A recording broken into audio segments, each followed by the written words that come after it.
too. All right, y'all. What's up, y'all? Hey, winners. This is Dr. DDB, your Elite MD. Winners win, and we are winning. There you go, Mama. To my right, y'all, I have some special guests. So to my right is Mama Connie. To my left, we call her Britt, y'all. This is Brittany. I'm going to let them introduce themselves. So, Britt, tell us a little bit about yourself and who you are. My name is Brittany. I'm a medical laboratory scientist. I have 2 kids and a husband and a dog. That's right. And she stay busy, y'all. She don't call all the time. Very, very busy. My name is Constance Badu. I'm a unit secretary. Been at the same hospital for 27 years. I have 11 grandchildren, 3 sons, and 3 dogs. Keep her real busy, okay? Really busy. Yeah, she the mama of the group. So I'm in the middle, y'all, and then Britt is the youngest. How long we been knowing each other? Ooh, too long to count. No. Let's see. Is it 15? 2015? I think this is our 10-year anniversary. Maybe it was 20. When did y'all start? 15? I started 15 because I was at Dallas in 14. Okay. So y'all, we got a 10-year anniversary. Let me tell y'all why we hiccuping, okay? We just did a bomb diggity video. They didn't know the question ahead of time, everything, y'all. And your girl went over there, and I don't know what I did to this little camera, but it erased our whole video. But we're gonna give y'all the same vibes and same excellent information. So let me read y'all the question, because even in the first video they was like, I don't understand this question, which I thought was super cool to put on the video. But listen, the topic is girl bye. Everyone is not up for dismissal. How to create space for forgiveness in friendships, relationships, what have you. So me and Brittany have example, but Mama Connie said I wasn't even a part of that. That was her excuse, but I didn't know nothing about that. yeah. So let's talk about it so we can bring people in. So what happened is that during let me explain it like this too. Let me start off like this. My concern was, because in the beginning it was like, I really don't understand what you're trying to say. So let me explain it first this time. What I'm experiencing on social media with our young people talking to us is this isolation, this feeling of, I could do it by myself, I don't need y'all, just kind of this abrupt cutting people off, especially in the times where these little devices and computers and robots are becoming more prominent. It's becoming less and less human in our everyday interaction, because we want things quicker, more streamlined, and that human connection and how it's all intertwined is becoming more and more separated. So we're finding ourselves with a short fuse of saying, oh, you messed up, you gotta go, you're not acting right, let me put you down, and thinking that we can continue to move through the levels of life, in this space of, I got it, I could do this by myself. And if I could do, that saying, I could do bad all by myself. Mm-hmm. But the reality is that as you grow and you understand that you can't move mountains by yourself, there's a team that comes with the things that we go through in life. And I feel like our young people are going to miss that, and it's going to take a toll on spiritual health, their heart health, mental health, even physical, because you're trying to carry it all on your shoulders. And we was talking about it back in the day, man. It was a village that was doing these things to help you. Mm-hmm. So that was our fear. But I wanted to tell you how imperfect I was in this relationship Kwanzaa that we was talking about, like a little bit earlier. So what happened was, me and Britt was like tight. I'm talking about, y'all, we worked on the unit together. We was vibing. So our friendship kind of grew. I'm giving Britt pre-workout and taking her to the gym. She having heart palpitations. We in the sauna. She talking about her ears burning off, like all the things, going to the gym together. Incline or what? 15? What do we put me on? Like I'm taking to the gym. I'm like, you got to do the incline, and you can walk slow, but the incline gonna give you like some more. Coming back to work next day, so. can't hardly move. Britt can't walk around and do stuff with the nurse. So Oh, Lord. Britt was a tech at the time. I was the nurse, and Mama Comedy was the unit secretary. So she she was the hands that kind of ran the unit. She was like our go-to. She was the glue. That's what I call her, the glue. So anyway, during this time, our relationship got real tight. But at the time, it wasn't a duo. It was a trifecta. And this other person was intertwined with that. So we had a great time. In the beginning, we talked, clown around. But this person was more like what you would say is on a 10 all the time. Like their energy, their attitude, everything was on a 10.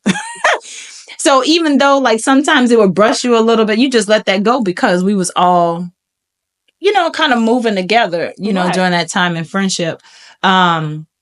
But what happened was I had to separate because this goal of MD was in front of me and I had board exams and I left, our workspace and then I had to go study and I returned and the vibe wasn't. So I just wanted you to talk a little bit about how you felt that like how the relationship was for you, what happened and how you thought about that gap, in the time that I was gone, and then how you felt when I came back, and then some of the things that you felt was kind of guiding you during that time. Yeah, so during the time that she left, I felt I always understood why she was leaving. So I never felt any way about that. However, I did have some like negative, commentary in my ear. More so painting it as a picture of she left me in a sense. And she, maybe didn't care enough about our friendship or whatnot to explain the full story of why she left. I felt like I had a good grasp of it, but I don't know the way how the person was in my ear. It was almost like maybe I didn't. I don't know. You know what I mean? Right.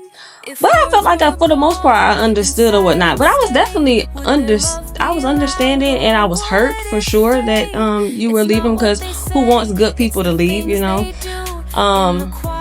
But I still, I felt like I understood like why you had to leave or whatnot. But I know that sometimes when you have certain people in your ear, that can definitely like start to paint a whole nother picture of how you're really feeling or whatnot. If that makes sense. Yeah. And then what happened during the time that I was gone? Like, did y'all relationship grow? What happened between you and her?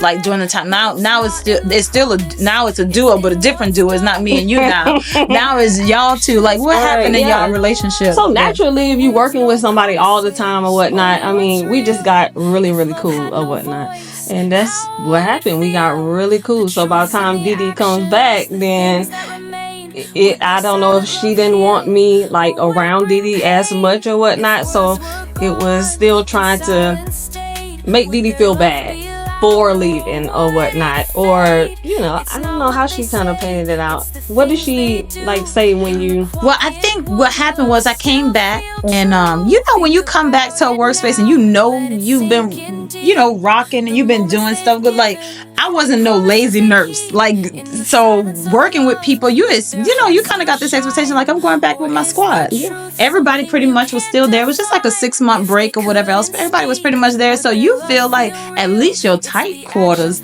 was going to be happy to have you back. When you came back, I remember you walking through the unit and I was like so like happy. Like, do you not remember me hugging you? Like, it was the same feeling like when you left, like before you left. So that's why you feeling a certain type of way.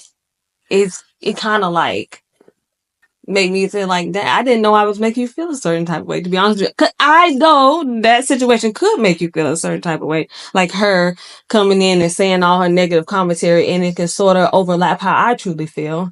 Or like if you laughed at it. Right. Then it could come off like, we double teaming you at that point. Exactly. And I think that's exactly how it came out, because she probably was feeling a certain type of way. But because her behavior was so overpowering. Absolutely. She didn't hold her tongue. Exactly. She did not hold her tongue. So say for instance it's 2 or 3 days and I'm coming to the unit and it's jokes and games, but then there's some, like how people joke but they telling the truth, they throwing a little shade. Yeah, for sure. So like, and it was like all night, like she would grab you and be like, oh no, we're not talking to her, we're not doing this, you know what I mean? And it was like a few days, y'all, and we work 12-hour shifts, so it's a lot of that, like, no, we're not talking, we're not dealing with you, whatever it is, whoop de whoop. But it was this racket for 3 days, and you clown a lot, you know what I mean? So it probably was, you didn't think how serious it was, but the undertone, you was like, oh, so now I'm getting, oh, there's some truth to this, like they really got problems with me. You understand what I'm saying? Mm-hmm. So I went to the break room and I was like, this is me, because they know I'm a communicator. I'm like, what I gotta do to put this relationship back on track? Because I value, especially Brittany, not to say I didn't value the other young lady, but I knew, because of what we had talked about, how we were sharing time before I left, and what you was doing with your world, and how I was just saying, when I step out and I make a sacrifice in a relationship so that I could go forward, meaning this MD thing was the goal, man. And my family and friendships, like they paid a price to hang with me, because there was a time that it's an expectation, like she here for a minute, but she gonna have to leave again. Mm-hmm. That's the expectation when you was dealing with D at that time. Like you had to be a person that could handle, your girl gonna be gone in a minute, and she might be gone 6 months, before you come back. But I think at the time I was just thinking, how can I get this relationship back on the value side of positive? Because I felt like I had withdrawn too much from my account.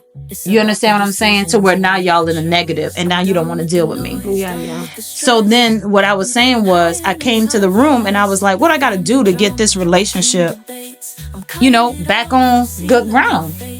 And like you said, what you said? I ain't know it was no background. But I guess, like I said, I don't remember the full conversation from years ago. However, I don't know if it was fully communicated. Like, I'm leaving because of X, Y, and Z. I know I had that in my mind, but I don't know if I knew everything. So I don't know. Like, I don't know if, I know I was hurt. For sure I was hurt, but I just know I would never take that out on you like that and hold that grudge against you for something you can't even control just because you want to level up. You get what I'm saying? Like, but even in leveling up, my husband told me just the other day, like sometimes D, you move, like you moving with God, you moving in this thing, like me and God got to do this. Like I can't tell a lot of people because they get in my ear or my energy get exited. So you just trying to keep stuff. I'm talking about, I didn't took exams. My husband didn't even know what part of you in Alabama or Georgia, bro. Like, cause you moving because you're like, if I tell them, they gonna be worried, talking. And I got this thing about words and everything else. So I'm just like, I gotta zone in. And so there's people that prey on your downfall. I mean, that just is what it is. It is what it is. That's the truth of it. You know what? You know what else too? I would think this would have been good if we would have been talking over that fruit. Y'all, we went to the farmer's market today, and all Mama doing is staring at this fruit. We gonna hurry up so we can get her to her fruit. So the main thing I think is she wasn't feeling it. She wasn't feeling coming back into that relationship. She was just like, nah, I'm good, blah, blah, blah. Like, what you gonna do, Britt? Like, it was kind of like, I don't know what you gonna do, but I'm kind of done with it. Like I said, y'all, she was on 10. But what I wanted to say is, I wanted you to always know that I valued you as a person. I loved you. Our relationship was going to go through it. I wanted to know what I could do, because D not perfect. Yeah. So even in my moves, even though I think I'm doing something well, because I'm always thinking if I win, everybody winning. Mm-hmm. I'm taking everybody forward. So I might gotta leave you for this second, but I promise you, man, this lifetime gonna be winning for all of us. Mm-hmm. Right. So I wanted to make sure with our relationship that it kept going. So I guess the question is, how do you discern, Mom? I guess I was trying to figure out, with your wisdom, we was talking about how do you discern who do you keep and who do you cut off? Who do you forgive, and how do you decide that this person is going to be, like, they messing up right now? Like I was messing up. Maybe I messed up for 6 months. You understand what I'm saying? because maybe I didn't call, I didn't check in, maybe it was a whole bunch of stuff that was going on. I remember going to the ED, you know, I had an ovarian cyst, I'm bent over, everything else, and that's when I was making this executive decision. They talking about stress and all this other stuff. I gotta, if I keep having these bumps in the road, I'm gonna keep getting set back. I gotta make a move. And at the time, Coco was like, come on, you know what I mean? At the time, he's my fiance, or we was getting married, or we was married, whatever it was. Take your 6-month break, you know what I mean? Right. And he was willing to allow me to do that. So I'm asking you, like, how do you help other people know the difference between who do you keep, who do you let go, and who do you forgive, and you figure it out? You can't just let somebody know something. It's a feeling, you know. You know eventually you're gonna know what's good and what's bad for you, you know. But like I was telling you earlier, you know, you gotta forgive either way it goes. You gotta forgive for yourself. Even if you're gonna be with this person, you're not gonna be with this person. You gotta forgive for your own self. But you just gotta keep going. Every life, every person is an experience, is a learning stepping stone, whatever. You take with you, you know what I'm saying? Right. And then you can also, you're gonna always be able to teach other people, and people learn just by looking at you, you know, like, oh, this girl doing this girl doing this, I want to do what she doing, you know, I want to figure this out, you know what I'm saying? Right. You know, like they see you doing this, they're gonna either want to be or want to do better, or they ain't gonna want to do it. Right. Either way, you know. You understand what I'm saying? Right. I think too, like, is it a lot for especially for young people who still dealing with their identity, to find it hard to figure out other people's stuff and who good for you or not good for you, and they still trying to figure themselves out. So I don't think discernment is a part of their high quality in their younger age. Right. You understand what I'm saying? To try to figure out who's good for me and not good for me. Because I was, you know, me and my husband watch all these crime shows, and we watching these 18, 19-year-olds, and they're guilty by association, like we was talking about, right? So they're guilty by just being around the wrong people. Like you saying, this was a whole negative influence on you, on how you were seeing me. So we know that people can influence us in a short period of time, and then we out here acting, because you was oozing her.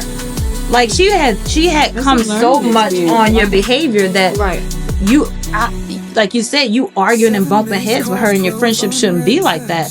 But it was coming to a point to where that's what I was experiencing with you, was like this combativeness, like this aggression, kind of like back and forth, because that's what she was pouring into you. Right, yeah. But how do you help your young people to realize what isn't good for you? Because I'm sure at that time you thought she was a great friend. Sure I did. I thought she was a good friend, but I think you just have to learn your friends and learn, you know, see the traits that they, you know, display to you or whatnot. Are they deal breakers? Do they do X, Y, and Z good, but they just have this one thing that's not good or whatnot? You know, and in that case, then that's when you determine, you know, are they going to be beneficial for your life, or they're not going to be beneficial for your life? Right. You know? Yeah. So, yeah. That's what you can do. She was a good person. She just wasn't a good person for you. Absolutely. Yeah. She definitely had good that's the thing. You know, traits. You got to figure out what's good for you. You know, because she was a good person. She is a good person. Not a good person for me at that time. Because even though now I see this person, I see her totally different. I don't know what she ran into or what kind of experience but I even told her, I'm like, man, you have really changed. Yeah. She said, I know. I ain't like, I said, yeah, you have real change. It's a good thing. She said, I know. Yeah. And isn't that the joy of growth and everything else, man? To like see people now, it's going to be 10 years down the line, and who they used to be as a young person and now who they are now. And then we have a positive perspective, but that person didn't go through life with us because of how they were back then. But maybe they're an excellent friend to have now. So it's all about doing life together, man, this forgiveness thing. But the main thing we wanted to just talk about is, you know, you're imperfect. We're imperfect people trying to do these imperfect relationships, but having the opportunity to say, you know, I don't want to do life alone. So let me see whether or not this person is a good fit for me for now. Like you was talking about the tree analogy, Mom. Like sometimes there's leaves, they blow off back and forth. Maybe that's some people you work with, you say hi and bye to. There's these branches where they're there for a season. They might be here for 1 or 2, 3 years, and then they break off, and then a new branch comes. And then you have these people that's a part of the trunk, right? And they are there for the lifetime of the treat. And that's who the friendships that you're going to have. And you have to be okay with all of them. But definitely choose forgiveness. It's a great thing to understand, man. Being the elite MD, it took a village. And there was a lot of angels that came and they lifted me up. They picked me up. They supported me. And I told you, man, you watching this channel, you probably, invested in me in some way, shape, or form. So likely you'll be, on here, and being celebrated because I just know I didn't get here by myself. So I thank y'all so much for our friendship, our love. This is a magnificent topic for you guys to continue to discuss, with your loved ones. Like, I don't want to keep cutting people off in this time and today where people are just saying over and over, girl, bye. Like, I don't got time for that. Make sure you make time for the right people and invest in relationships that's going to be rewarding and also reward you, because you can't do this life alone. All right. All right, y'all. Thank y'all for chiming in. This is Dr. DDB, your Elite MD winners win. And We are winning. Come on, man. Y'all got it. Thank y'all so much for tuning in.